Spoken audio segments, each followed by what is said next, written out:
That moment when you've poured hours into a detailed quote for a potential client, hit send with excitement, and then nothing. Nada. Complete silence. Ghosted.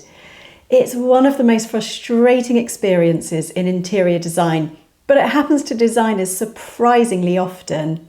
Clients ghosting you is one of the biggest momentum killers in your business. You invest all of this time creating the perfect quote, you're really excited about the potential project, and then silence. But it's not just disappointing, it disrupts your schedule, it impacts your income, and if we're being really honest, it can absolutely knock your confidence. But there is a way that's more strategic to handle this situation that can actually convert those disappearing acts into paying clients. So if you've been losing sleep wondering, was my quote too high or what did I do wrong? Then stick around because I'm going to show you how to reclaim your confidence and your time with a proven recovery strategy. In this video, I'm breaking down exactly what to do when clients disappear after requesting a quote and then the follow-up system that can turn those ghosts into clients. I'm Kate Hatherall, and here at the Interior Designers Hub, we teach people how to set up, grow, and run successful interior design businesses. Now, when a client ghosts you after requesting a quote, most designers make one of two mistakes. They either fire off desperate follow-up messages that sound a little bit needy or pushy, or they simply give up and never follow up at all. Now, both approaches are leaving money on the table and costing you clients. But here's what's really going on. The biggest misconception is that ghosting means rejection. We just assume that the client didn't like our quote, or they found someone else, or they didn't like us, and so we take it personally. But the truth is that in most cases it's actually got nothing to do with you or your pricing. So I recently worked with a designer who was ghosted after sending a £12,000 proposal.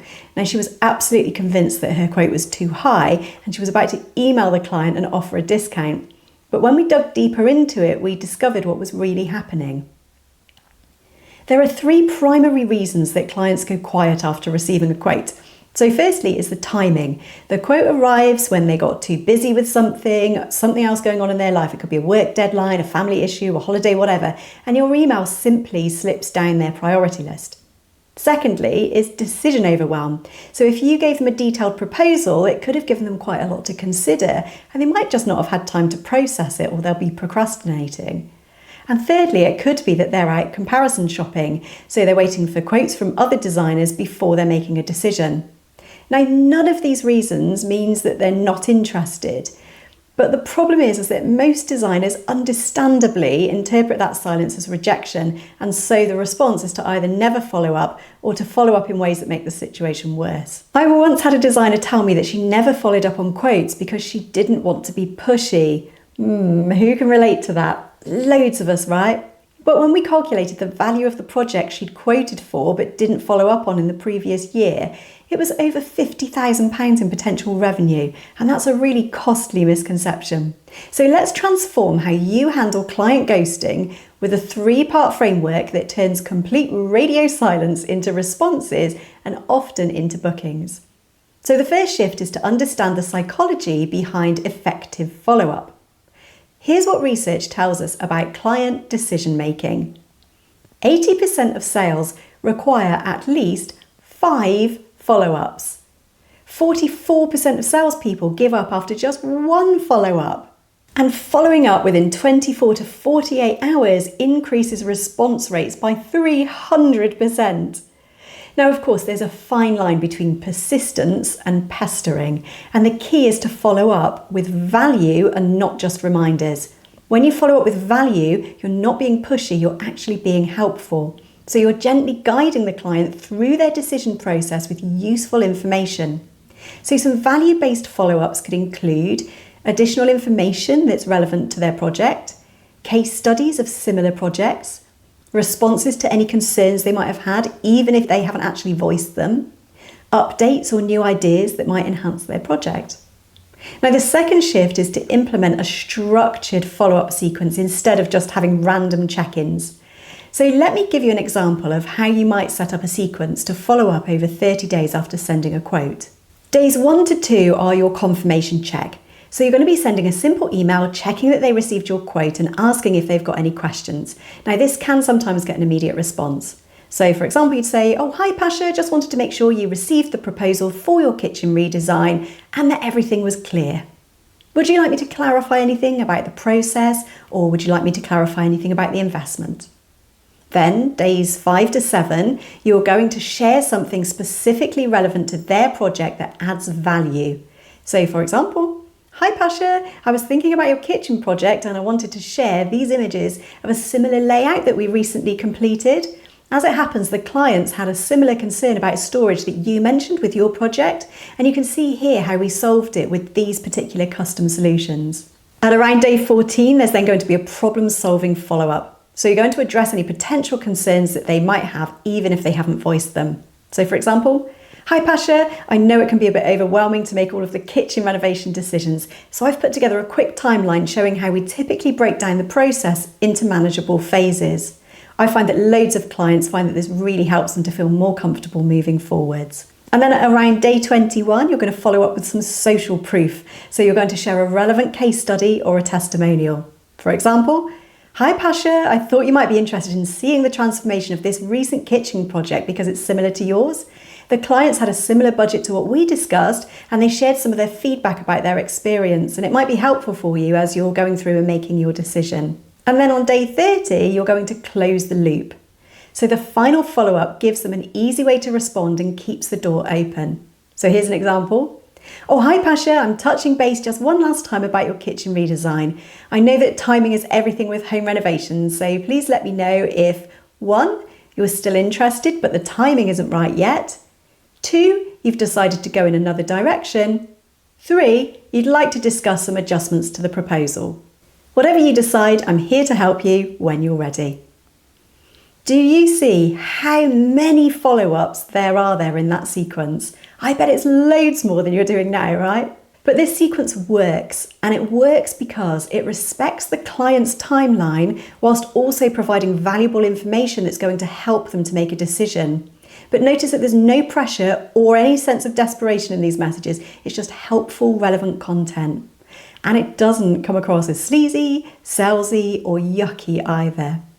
Now, the third shift is knowing how to handle the conversation when a ghosted client finally does respond, which they often do, sometimes months later. When a client resurfaces, avoid these common mistakes. Don't express frustration about their silence. As annoying as it is, it's not a great way to start a relationship. Also, don't immediately assume they want to proceed with the original quote. It could be that things have changed. And then finally, don't ask desperate for the work. It doesn't come across well. So instead, we're going to use this 3-step recovery conversation. First is warm connection. So express genuine pleasure at hearing from them without any hint of resentment at all. For example, "Oh, it's great to hear from you, Pasha. Thanks so much for getting back to me." Number 2, you're going to do a situational recalibration, which means that you're going to acknowledge that time has passed and that circumstances may have changed. So for example, "Oh, I understand how busy life can get. Has anything changed with your kitchen project since we last spoke, or are you still looking at the same scope we discussed?" Number 3, forward momentum.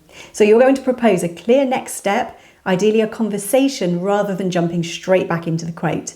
So for example, it might be helpful to have a quick 15-minute catch-up call just to refresh our discussions and make sure we're on the same page. How does that sound? So do you see that this approach gives the client an easy way back into the conversation without feeling judged for their silence, even if it was their fault? Now, if you remember just one thing from today's video, following up is not being pushy, it's providing a service to clients who are often overwhelmed with decisions.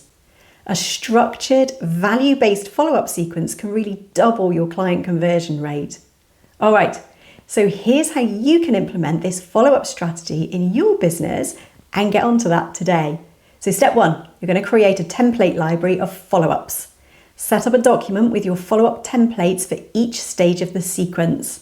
You're going to personalize these templates with specific details for each client, but having the framework already there is going to save you time and ensure that you always know what to say. So within that, you're going to include a confirmation check email, making sure they've received it, your value-adding email with places to insert project-specific details, your problem-solving email addressing any common concerns that they've got, the social proof email with links to case studies and testimonials, and then that closing the loop email.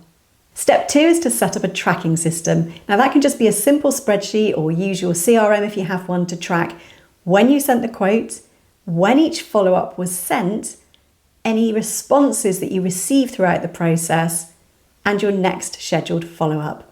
Now this prevents quotes from falling through the cracks, and it gives you a really clear picture as well of your follow-up success rate so that you can track what's happening. And step 3 is to audit your recently ghosted quotes. So look back at all of your quotes from the last 3 or 6 months where the clients went silent. You're going to make a list of potential clients and actually create a recovery plan for each one. They're not lost leads yet. So for clients who ghosted less than 30 days ago, pick up wherever is appropriate in the follow-up sequence. For clients who ghosted more than 30 days ago, you're going to send a tailored version of the closing the loop email to try to reopen the conversation. And then step 4, review your quote delivery process. So actually, sometimes ghosting happens because of how the quote was delivered in the first place. So have a think about, are you setting clear expectations about the next steps when sending quotes? Are you maybe offering too many options, which is leading to decision paralysis? And are you having a proper discovery call before sending quotes? So sometimes making adjustments to your quote delivery process can reduce ghosting before it even happens. And then step 5, as weird as it sounds, you might want to practice the recovery conversation. So whether you're into role playing or not, sometimes practicing with a friend or even in front of the mirror can be helpful. It's because getting comfortable with that dialogue actually really helps you to respond confidently when your ghosted clients resurface. So remember, this isn't just about recovering your current ghosted clients, it's also about implementing a system that transforms your business moving forward. So a final tip. Schedule your follow-ups in advance. So when you send a quote, immediately diarise when each follow-up should go out. That really takes the emotion out of it and ensures that you follow the system even when you're busy. So I'd love to hear from you. Drop a comment and tell me what's been your most effective follow-up message that has got a response from a ghosted client. I'd love to hear it. Don't forget to subscribe and to hit the notification bell so that you don't miss our weekly videos on growing your interior design business. Until next time, and remember, client ghosting is not personal, and with the right follow-up system in place, it doesn't have to be permanent either. I'll see you next time.